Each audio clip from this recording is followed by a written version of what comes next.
à la bonne heure.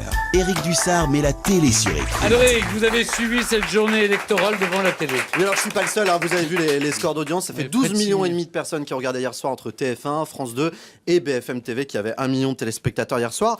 Alors justement, cette journée elle a commencé très tôt sur les chaînes info avec dès 8h du matin des reporters de BFM TV qui étaient dans des bureaux de vote où ils ont pu assister à un phénomène très étrange.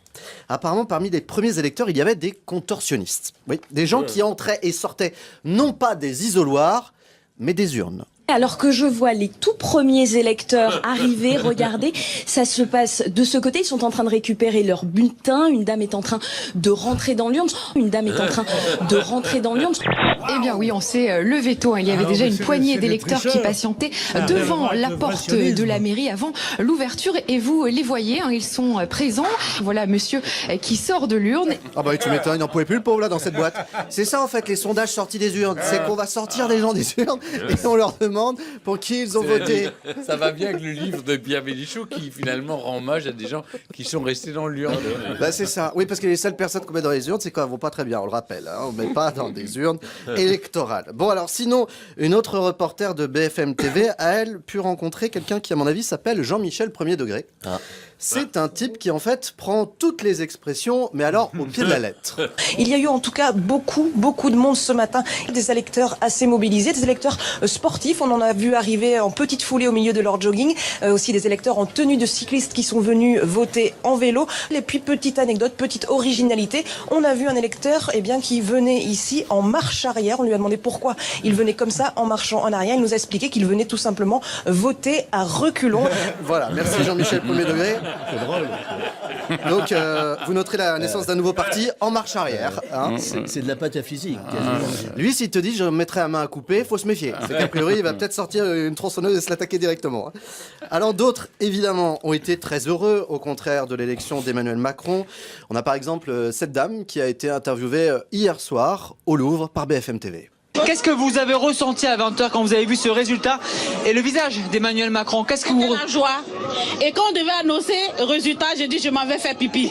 C'est dans la toilette qu'on m'a dit que Macron il a été élu. Et j'ai sauté comme ça. Je vous laisse donc imaginer l'état des toilettes après son passage. Puisqu'elle s'est mise à faire la toupie quand elle a appris qu'Emmanuel Macron venait d'emporter. C'est pour ça que les murs étaient pleins de... C'est ça. En plus, bon, elle pouvait se douter que ce serait plutôt vers 20h, l'annonce. Mais écoutez, Mais parfois un besoin urgent. c'est ça. C'est l'émotion, écoutez, que voulez-vous?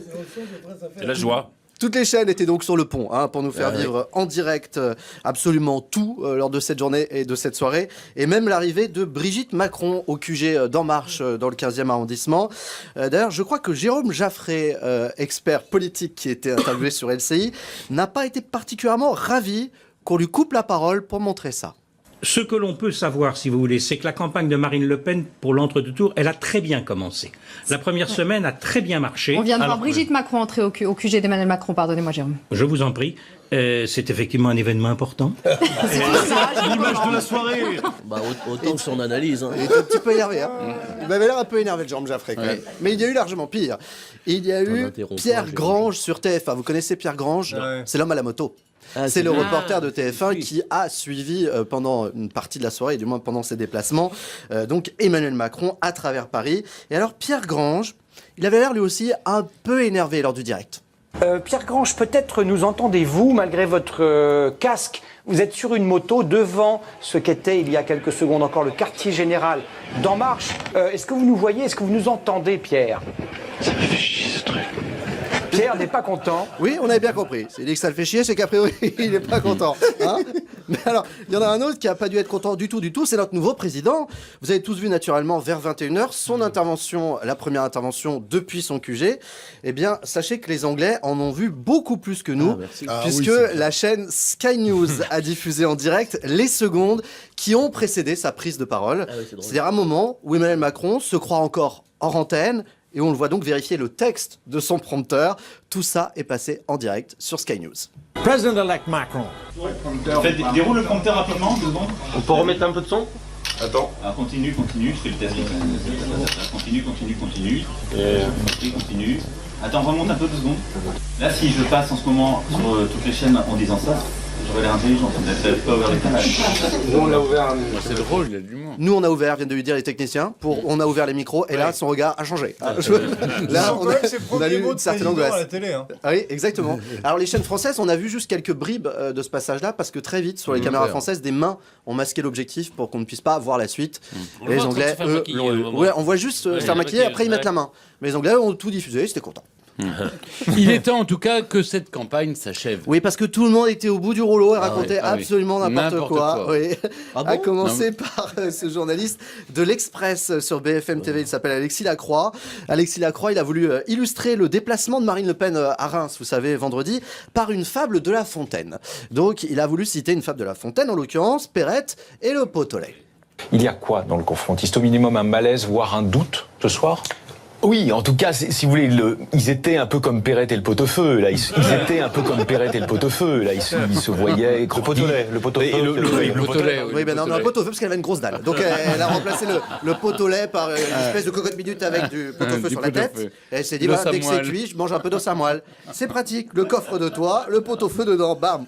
Mais attention, côté lapsus, on a encore mieux, sans doute le meilleur lapsus de la campagne, parce qu'il est quand même signé de celui qui est sans doute l'un des plus fidèles soutiens d'Emmanuel Macron, Gérard Collomb. Gérard Collomb qui s'est exprimé sur LCI et qui a présenté lui aussi quelques petits signes de fatigue. Si quelqu'un aime la France, aime par exemple sa langue, c'est Emmanuel Le Pen. Non mais comme quoi c'est vraiment un homme de synthèse. Vous voyez Gérard Collomb. Il a fini par les confondre. Et 2 secondes après, en plus, il a rajouté Madame Macron en voulant parler d'Emmanuel Macron. Donc là, je pense que le sommeil pour lui, c'est une question de vie ou de mort maintenant. Il faut le laisser dormir. Et on termine avec un document exceptionnel qui sera diffusé ce soir, je crois, sur TF1. Oui, ils changent leur programmation après l'élection d'Emmanuel Macron pour diffuser un documentaire sur les coulisses de la campagne d'Emmanuel Macron. Ils ont pu le suivre au plus près, du premier jour à ce matin, même on aura des images toutes fraîches, en passant par cette réunion qui a eu lieu 15 jours avant le premier tour. Celui qui gagnera, c'est celui qui aura le plus envie. Ça doit vibrer ici. C'est pour ça que j'étais en colère samedi quand je vois que c'est pas plein ici. Ceux qui ont le plus envie gagneront. Donc le dernier jour, je m'en fous, je ferai 3 meetings. Parce qu'à la fin, ils ne retiendront pas un mot de ces meetings, mais ils verront un type qui a envie d'y aller. Oui, mais et de le faire. timing, c'est trop Mais ce sera adapté, je m'en fous, ça c'est adapté. Et donc c'est ça, et tout le monde doit être là-dedans. Là, il faut que les gens comprennent que pendant 15 jours, ils peuvent dormir et manger, mais le reste du temps, ils ne feront que ça. Que ça. Sinon, c'est pas la peine. Donc voilà, vous vous démerdez sur les dates, mais il n'y a pas le choix.